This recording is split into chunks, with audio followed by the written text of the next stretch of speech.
Well, I told you it's pouring outside, and we got the brass cleaned up from our last range trip. And looks like a good day to convert that empty brass into reloaded ammo. So that's what we're going to do today.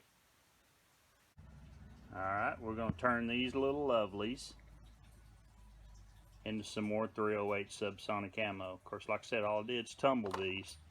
So now we've got to deprime them.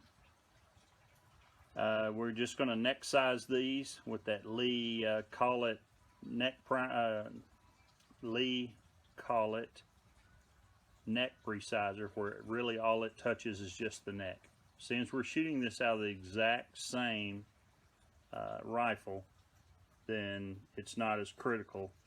I am going to make sure that all the overall links are within a thousandth of each other. That just seems to be a good way to make sure that we got a consistent load. And here we go, verifying the overall length that we want, which happens to be exactly 2.00, or right at exactly 2 inch. That's where I want all these to be, and that's where we're going to start. On my press, Lee recommends you run it till it touches the shell holder and then put one more turn on it, or up to 2 turns. I found out, especially since we're loading lead, which is actually 309, not 308, I only want it to go about one more turn, and we'll see if this works out.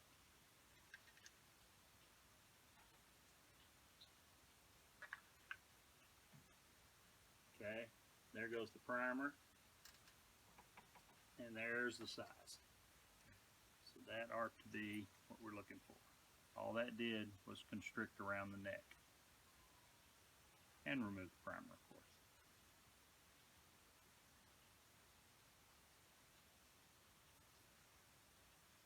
Checking it as we speak here, and that's exactly right. Now it's 0.305 ID. So what I want to do is make sure that I bevel or chamfer that edge. So we put the lead in, that will be a pretty tight fit, but then I turn right around and put the factory crimp on top of that. I want that powder in there to get a real hot run when it takes off. Anyway. Okay, and here we go with the extremely difficult task of priming our 308 cases. Alright, again, I use an RCBS Universal. I've used a Lee for years and years and years. But anyway, I got this RCBS and it fits pretty much everything. You change the small and large feeder tube here, and that's about the only difference. Anyway, press it in there, you can feel it. I almost always try to run my finger over the bottom of it to make sure that it is at least flush, preferably a little countersunk. Mainly with these ARs, they have a floating firing pin, but these are going in my Remington bolt guns, so kind of a moot point, but I still do it the same for all of them. I do have an AR-10. I haven't shot it in a while. Don't have an excuse for that other than my 6.5s and my 7.6239 has been doing the job. So, y'all hear the rain in the background? It is pouring. I seen a bullfrog and a life jacket a while ago. That tells you how bad it's pouring out here. Alright, I only put 20 in here to get started. We've got 55 cases here to load. Yeah, I know it's an odd number, but hey. When they've already been in the rifle once, the reloading turnaround's pretty quick.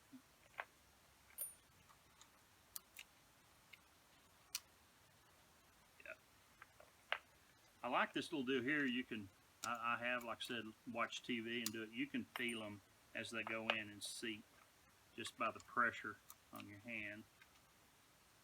And you know that one's definitely in there. Shake them up here. Yep. We're rocking. Good rainy day weather for this.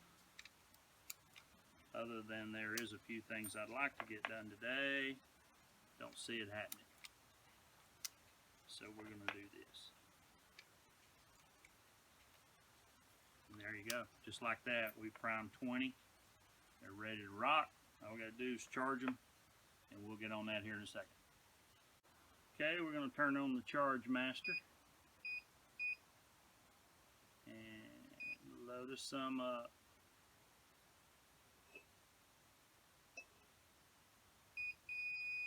Oh, you didn't like that, huh? What did you not like? Oh. Got to be smarter in what you're working on.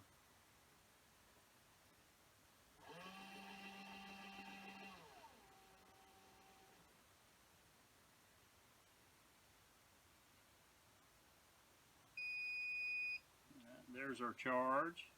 Pour that in here. Set that bad boy right there. Let it do it again. Alright. Again, we're shooting these 245 grain hard lead. These are subsonic loads. Yep.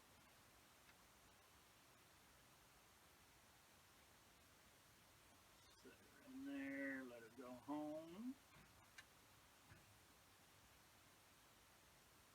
And I tend to set these long the first time, kind of sneak up on them.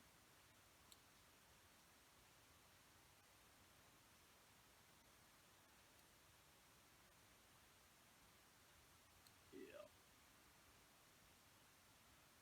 Get that where I want it before we continue on.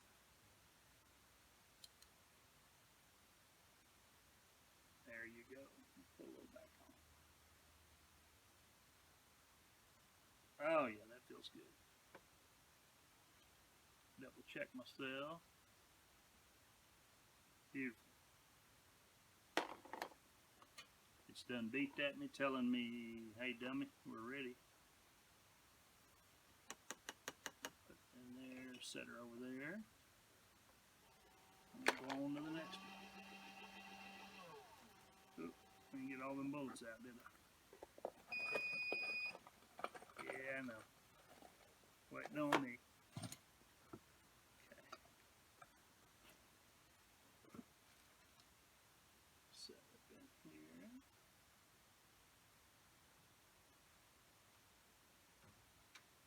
Just as simple as that.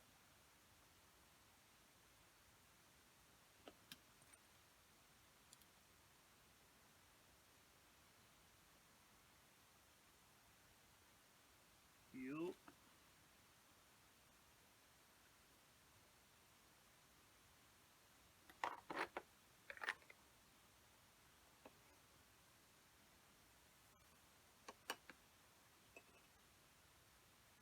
This is not real difficult. Really enjoy doing what I'm doing. Get out here and prep it. Get it ready. And then you got loaded ammo when you're done. Ready to go terrorize the woods or gun range. Close that boot up just a tad.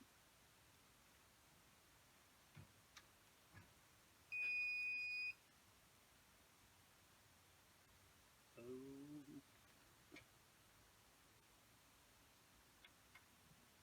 I bumped that thing back a while ago and I went the wrong. Made it too long. So we'll get back to where that's perfect. Okay.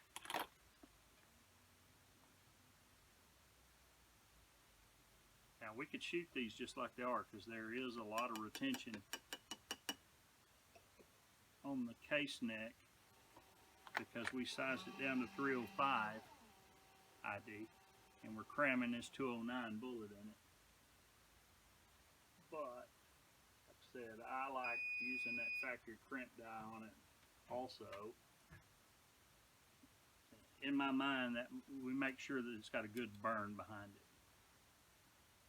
Oh wow, that's one thing I do like about this dead length or whatever Lee calls it, cedar die. especially with these kind of rounded bullets, it's pretty consistent. You start using the flex tip stuff like the nozzlers, like I did for years, and now just about everybody offers some kind of poly tip thing. Well, that's going to throw your measurements off because it might deflect that polymer tip and change your numbers a little bit, and at that point you got to go take the measurement differently. Yeah, we're loading some pretty quality ammo here.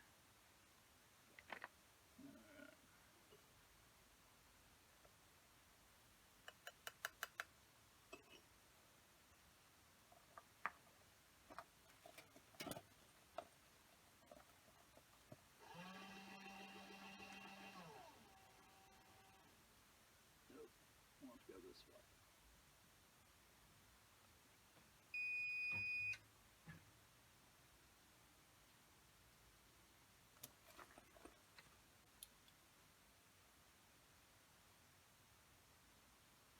Yeah.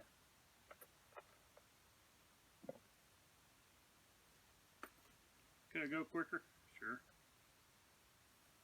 But it's not a big race. So really working on quality as much as quantity. If I really wanted to load up a bunch of quantity, then we'd probably need to buy a Dillon multi-stage, and you know, that's what a lot of the professional guys are using now. People, the bullet remanufacturers and all them, I say that, and some of those guys, they say they're a remanufacturer, but in reality they're loading brand new ammo. But you know, it's not Remington, Winchester, whatever, Federal. And I've shot a lot of that stuff. There's several of them in the Dallas area that I've shot thousands and thousands of their rounds and never had any issues, or maybe a random issue every now and then, but not enough to really worry about. This is just something I like doing. And the simple fact that the simple fact that you can't go anywhere and buy this load. Nobody loads this that I know of semi-commercially.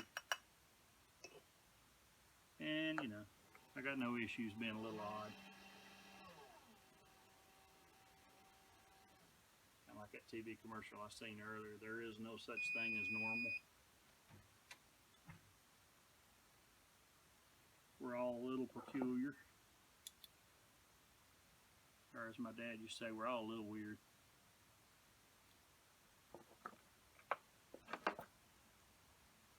If not, it'd be a really boring place.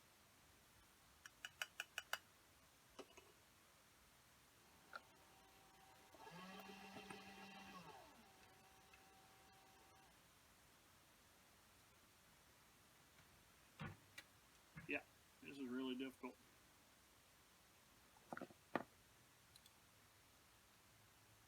But I enjoy doing this almost as much as I do shooting. Almost.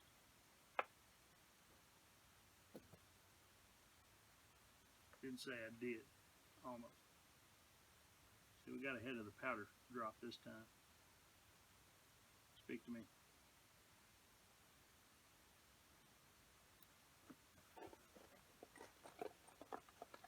All the powder's getting low in there. I see what's going on.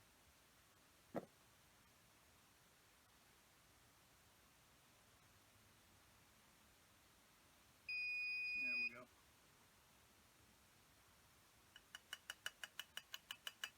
Now generally that will weird me out because I like to grab it and go. Probably what we need to do is put some more powder in it. That'll speed the refill process up. I showed you that trick before, right? Always, without fail, on a powder measure like this, put the powder that you've got in it on it. This one's not that difficult because it's those little bitty donuts. And this is the only powder that looks like that. I'm having to fudge it here because I stopped it by shaking it a while ago.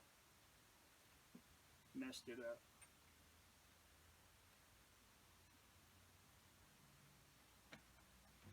I also noticed this morning Blackberry Smoke is coming out with a EP as a fundraiser, and they're doing some traditional Southern blues rock, and the 4 songs of the 6 that I heard so far are awesome. Of course, you kind of got to like 70s Southern rock to kind of get what's going on with Blackberry Smoke, but I do like it. So, that being said, also they did, I think it's called Rover by Led Zeppelin. Man, it is awesome. You can tell it's not exactly Jimmy Page, but it's stinking good. Well worth a listen if you want to. It's definitely on YouTube where I found it.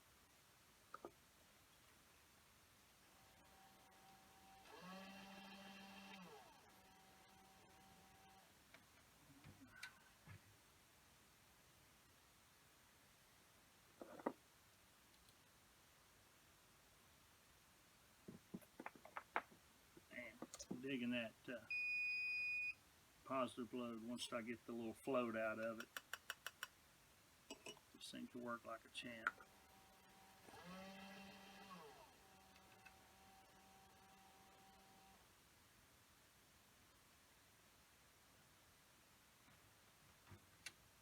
Alright.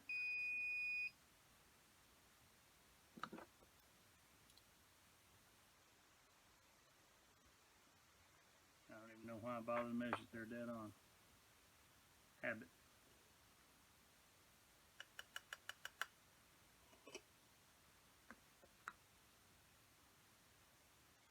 Alright, now we're going to show you the magic of this 308 collet die. See the splits in there? Alright, load that bad boy in.